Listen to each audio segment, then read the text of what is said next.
nouvelle édition de l'information de la semaine sur ESAE Télévision. Bonsoir, bienvenue. Tout de suite, le sommaire. L'École supérieure d'administration, d'économie, de journalisme et des métiers de l'audiovisuel ESAE vibre au rythme des soutenances de mémoire depuis quelques jours. Plusieurs impétrants de la filière journalisme se sont intéressés à la situation juridique des web médias. La Cour africaine des droits de l'homme et des peuples a rendu un arrêt dans l'affaire Komikoutié vendredi 25 juin 2021 dernier. Condamné à 20 ans de prison, l'ancien ministre de l'économie et des finances du Bénin Komikoutié a été débouté par la Cour. Le premier championnat professionnel de handball a pris son envol ce dimanche 27 juin 2021 au Bénin. Regroupant 7 clubs, le lancement officiel de la Ligue nationale pro s'est déroulé au Hall des Arts, Loisirs et Sports de Cotonou en présence du gratin du sport béninois.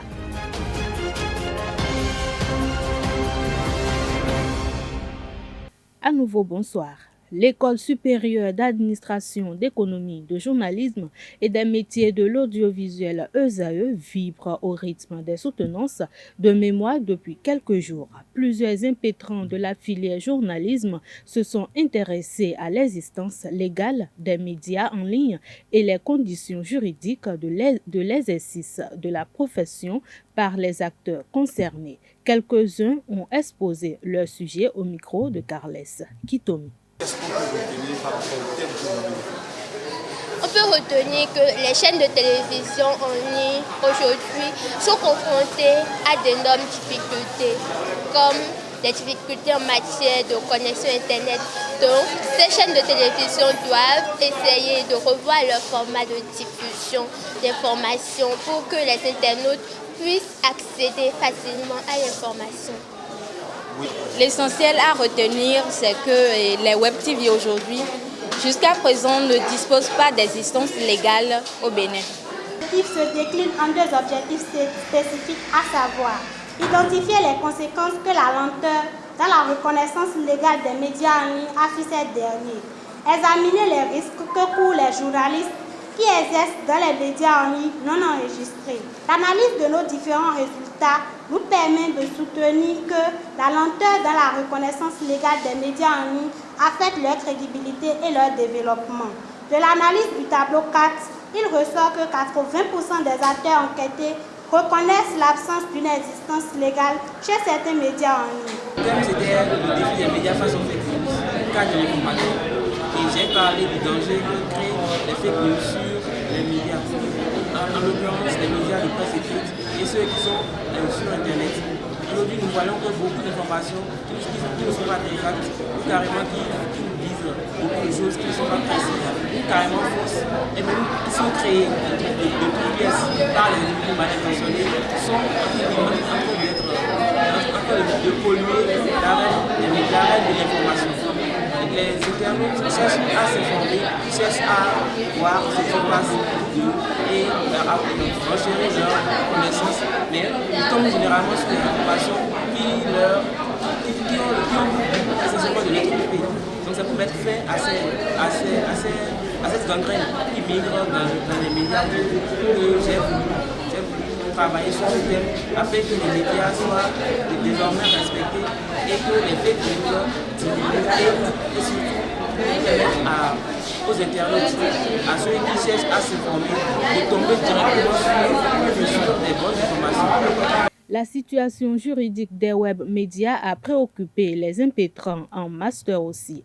Dans leur sujet, ils sont allés un peu plus loin que leurs jeunes frères. Le besoin d'adaptation des acteurs des médias aux exigences du digital a été épluché par plus d'un. J'ai travaillé sur les nouveaux médias et la régulation de la campagne électorale dans les médias du Bénin. Vous savez, en période électorale, il y a un besoin accru en information. Les partis politiques veulent communiquer et les citoyens ont besoin d'informations pour adhérer à la cause de leurs élus ou bien de leur parti politique. Dans un contexte pareil, la haute autorité de l'Union mutuelle et de la canaliser un tant soit peu les choses. Donc en période électorale, elle prend des dispositions pour permettre à tous d'avoir un accès équitable aux médias, que ce soit du service public ou du service privé.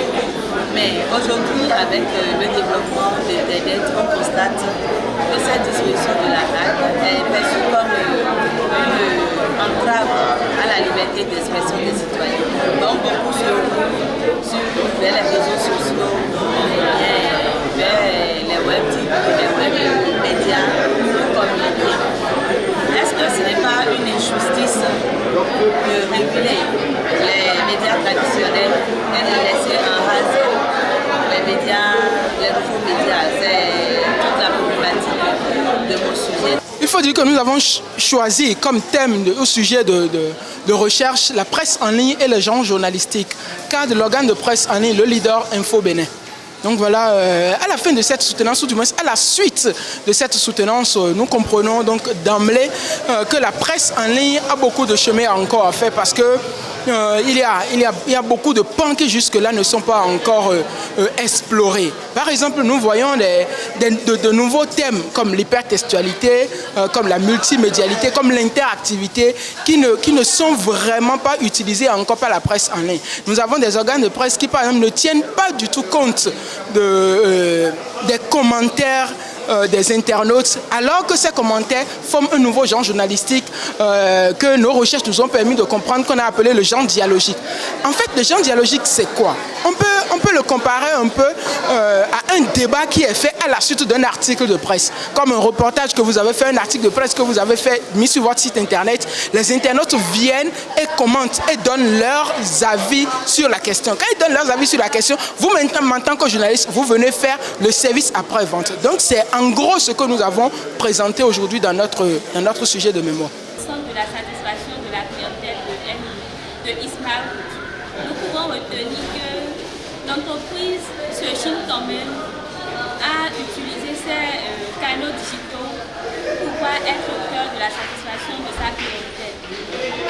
Néanmoins, les efforts que l'entreprise mène ne suffisent pas. Du coup, nous les avons suggéré quelques solutions pour qu'ils puissent vraiment jouir de cette application digitale. Les parents venus soutenir leurs protégés sont plutôt satisfaits de leurs prestations. Ils estiment qu'ils ont bénéficié d'un bon encadrement à eux à eux. C'est mon petit-fils. Oui, j'ai trouvé qu'ils ont très bien présenté, aussi bien la présentation de leur travail que la soutenance en réponse aux remarques qui avaient été faites par les membres du jury. Et êtes-vous satisfaite de sa motion? Oui, ça va, c'est très bien. Je pense qu'il y a eu des critiques qui ont été faites, surtout sur la forme, plus que sur le fond du travail. Bon, de la façon dont je l'ai vu s'exprimer devant le public, aujourd'hui, là, vraiment, ça m'a donné une fierté, en joie au cœur, en sachant que dans le jour à venir, il va aller plus. Sinon, bon, je préférais qu'il continue à étudier de plus. Mais compte tenu de la situation que nous nous trouvons présentement, si les fonds ne font pas défaut, il va continuer à étudier. Si on met un enfant à ma disposition, je vais lui donner vraiment la confiance de le faire venir dans cette école Isaïe. Parce que vraiment, je vais remercier d'abord les devanciers de cette école, de la façon dont ils ont pris un cœur ouvert avec les deux mains pour prendre les enfants. Et ils l'ont vraiment enseigné des bonnes choses. Et même partout, dans les quartiers, les gens me parlent de mon fils. Et vraiment, c'est une école que j'ai beaucoup appréciée.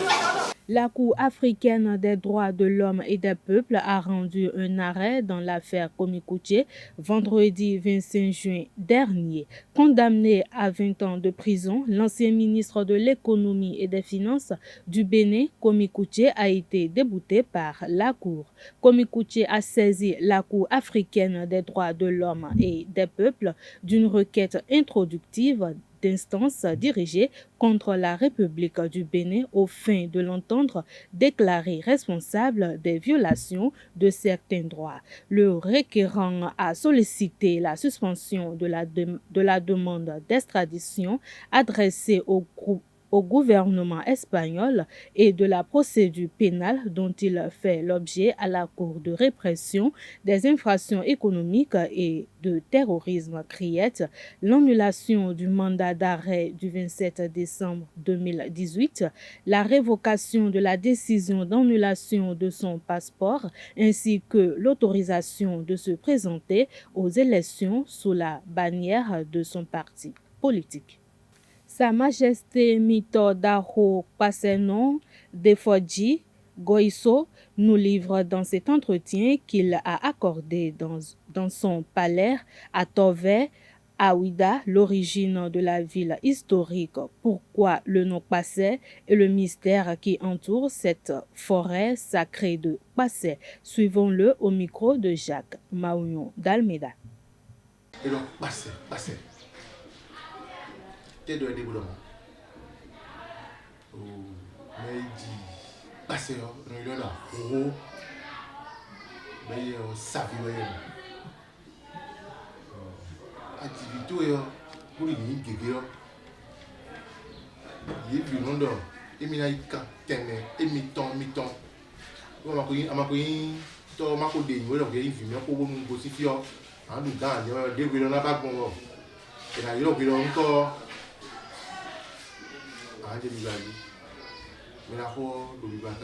Oui, nous entendons parler de Passé, mais sans savoir le sens de ce que nous disons. Le père du roi Passé s'appelle Ahoro et vivait à Savi. Mais dans l'ancien temps, quand les enfants naissent et sont nombreux, tous disent qu'ils iront ailleurs fonder leur propre domaine. Surtout si vous ne pouvez ou si vous ne parvenez pas encore à choisir un remplaçant parmi eux. C'est ainsi qu'il est parti à Adjatado et y est régné sur le trône pendant 8 bonnes années avant l'insurrection du peuple d'Adjatado. Sinon, nous-mêmes, nous ne venons pas d'Adjatado. C'est le roi Passé qui est allé là-bas pour des travaux champêtres et vu qu'il travaillait bien et que son champ donne de la bonne récolte, ils l'ont fait roi pour que l'agriculture puisse prospérer. Mais comme il y a toujours des brebis galeux, ils se sont soulevés contre lui pour le déposer.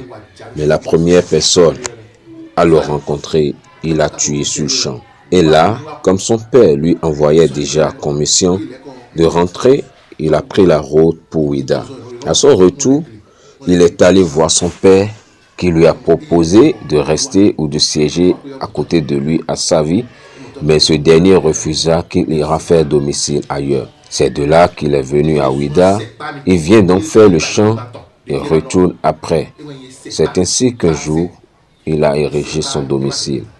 Mais des années après, vu qu'il est beaucoup envié et persécuté de tous, il dit qu'il ne mourra pas pour que ses ennemis maltraitent son cadavre. Il dit à ses enfants qu'un jour qu'il disparaîtra. Un jour donc, on ne le retrouve plus et il s'est transformé en un animal qui se dirigea vers la forêt sacrée. Mais en suivant cet animal, les sages sont tombés sur 2 panthères, mâles et femelles. En ayant pris peur, ils voudraient se retourner, mais une voix sort de la forêt et les interpella. « Mes enfants, n'ayez pas peur, venez vers moi. » Les félins se retournèrent, suivis des enfants où ils sont rentrés dans une case et ne sont plus ressortis. Après des heures d'attente, ils ont décidé de vérifier la case, mais hélas, plus personne. Mais une jarre trouée et un iroko. Donc l'un à eux est devenu une divinité qu'il faut désormais adorer.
c'est dire que personne passe le corps au bout de assis au temps mais pour les pas cadeau au temps donc mais les sous mais on dit assis il faut temps le fille maintenant faire son bilan le fille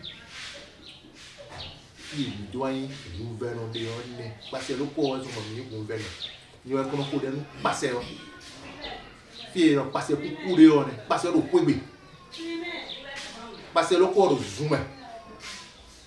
Les candidats aux différents examens seront bientôt fixés sur le sort. Les dates de délibération des examens sont déjà connues.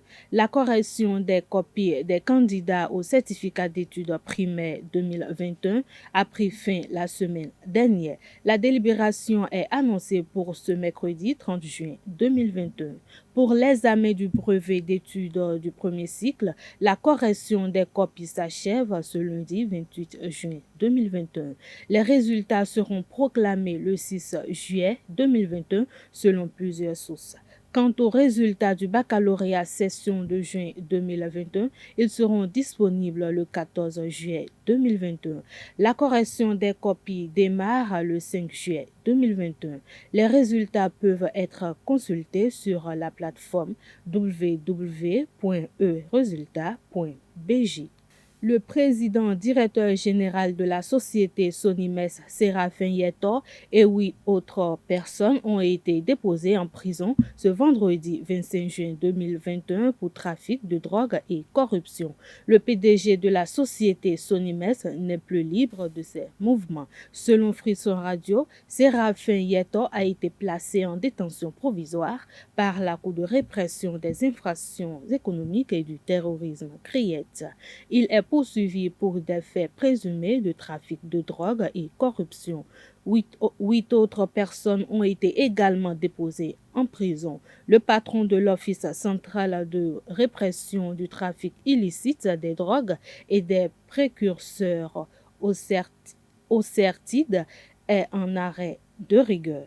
Sport dans cette édition. Le premier championnat professionnel de handball a pris son envol ce dimanche 27 juin 2021 au Bénin. Regroupant 7 clubs, le lancement officiel de la Ligue nationale pro s'est déroulé au Hall des Arts, Loisirs et Sports de Cotonou en présence du gratin du sport béninois. La Fédération béninoise de handball s'est ainsi conformée aux réformes de professionnalisation du sport engagées par le gouvernement du président Patrice Talon. Reportage, c'est Ondelarios Adjaboueno. Dimanche 27 juin 2021, Hall des Arts, Loisirs et Sports de Cotonou. Une nouvelle ère s'ouvre sur le handball au Bénin. La Fédération béninoise de handball lance le premier championnat professionnel, la Ligue nationale pro. Chers athlètes, je voudrais vous remercier et vous dire que c'est le début du championnat professionnel de handball comme l'a voulu notre ministère de tutelle sous le guide de notre gouvernement. Et c'est le lieu de vous dire de tenir compte des réformes mises en place pour le fair play. Aussi, je vous invite tous à respecter, après le terrain, les gestes barrières. Mutation en société sportive et ou signature de partenariat avec des entreprises. Le professionnalisme impose de nouvelles obligations au club. C'est d'abord la qualité de l'organisation, n'est-ce pas, des différentes compétitions. Et la prise en charge, l'auto-prise en charge de chaque équipe. C'est ça le professionnalisme. Désormais, tous les athlètes, pour ne pas dire tous les acteurs de la discipline, doivent s'attendre à un minimum acceptable de prise en charge en termes de rémunération ou d'honoraires. Et de ce point de vue, ça dégage un peu les charges de la fédération qui pourra s'atteler véritablement à une organisation de taille et de qualité pour ces différentes compétitions. 7 équipes réparties en 2 zones vont animer cette première saison de la Ligue Pro dans son nouveau format. Pour cette première partie, ils vont faire un aller-retour. On aura la première phase nationale de ce championnat professionnel de handball. Il y aura un second tour qui va les opposer également en aller-retour. Et au niveau de la deuxième phase nationale, il y aura forcément 2 équipes qui vont descendre pour permettre de dégager ceux qui pourront participer au play-off. Le ministère des Sports et le Comité national olympique s'engagent aux côtés des responsables du handball béninois pour la mise en œuvre de cette nouvelle dynamique. Le Bénin est dans une nouvelle dynamique. Nous voulons non seulement participer aux compétitions, mais nous voulons également gagner ces compétitions. C'est pour cela que nous poussons nos athlètes vers le professionnalisme. Et tout ceci se fait sous le leadership du chef de l'État et du ministre Oswald Domeki. Le comité olympique a apprécié cette réforme, que le comité n'a pas hésité à apporter son appui en équipement aux 3 sports collectifs, à savoir le basket, le volleyball et le handball. Cette réforme concourt à une meilleure représentativité du Bénin lors des joutes internationales. Manzourou Aremou, le président de la Confédération africaine de handball, exhorte les acteurs à s'employer pour sa réussite. Je suis totalement heureux et c'est pourquoi j'ai tout fait pour être présent pour célébrer cette première journée, n'est-ce pas, de la Ligue nationale de handball, parce que je ne veux pas qu'on me le raconte et je voulais tout simplement demander à chacun et à tous de s'investir pour justifier cette nouvelle démarche, pour justifier les actions qui sont engagées, pour que,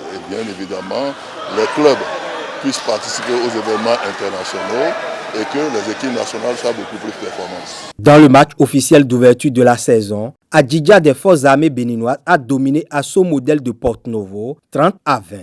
Mathieu Serge Dako, entraîneur d'Adjidja Handball Club, et Léonce Lenta, son homologue de l'Asso Modèle de Porto-Novo, ont débriefé le match et ont affiché leurs ambitions pour cette saison. Nous respectons l'adversaire qui n'est pas des moindres. Ils nous ont donné assez de fil à retordre. Donc le jeu est resté un peu tactique au niveau des coachs. Et ça, je l'ai apprécié. J'ai remercié mon homologue de Entente et de Modèle qui a pu vraiment exploiter les défauts que je présentais en défense et en attaque. Une très grande déception parce que je suis venu dans l'objectif de gagner et je ne m'attendais pas à ce que j'ai vu. Donc je suis déçu surtout de mes joueurs. Et les consignes n'ont pas été du tout suivies. Les temps morts en grande partie c'était pour leur demander de se calmer parce que la vitesse de l'équipe adverse était un peu trop et ils ont voulu suivre le rythme. Mais malheureusement, les consignes n'ont pas été suivies et ce n'est que vers la fin qu'ils ont commencé à respecter les consignes, malheureusement. Le championnat est un très long parcours. Nous sommes dans la phase de mise en jambe. Il y a plusieurs autres phases. Le début n'est pas bon. On va très vite se remobiliser et garder toujours l'objectif de rester dans les 3 premiers du championnat. C'est possible, c'est possible. Ce qui nous a manqué ce soir, c'est le respect des consignes et suivre ce qui se passe sur le terrain. C'est surtout ça, les joueurs étaient totalement déconcentrés, déboussolés. C'est pourquoi on ne le sait pas, mais nous allons chercher les causes et essayer de corriger dès les matchs à venir. Adjidja, son objectif, c'est d'aller loin. C'est de mettre les petits plats dans les grands. Et jouer bien sûr les premiers rôles. On ne peut pas venir à ce niveau et ne pas prétendre jouer les premiers rôles. C'est ça qui annonce la compétition. Ça amène tout le monde à se galvaniser pour que le meilleur gagne.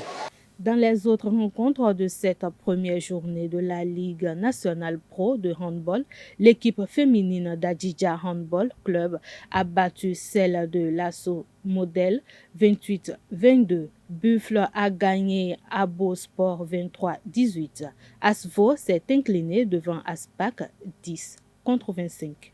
Et voilà, c'est sur cette note sportive que nous allons mettre un terme à cette édition. Merci de votre aimable attention. Passez une excellente soirée. Bonsoir.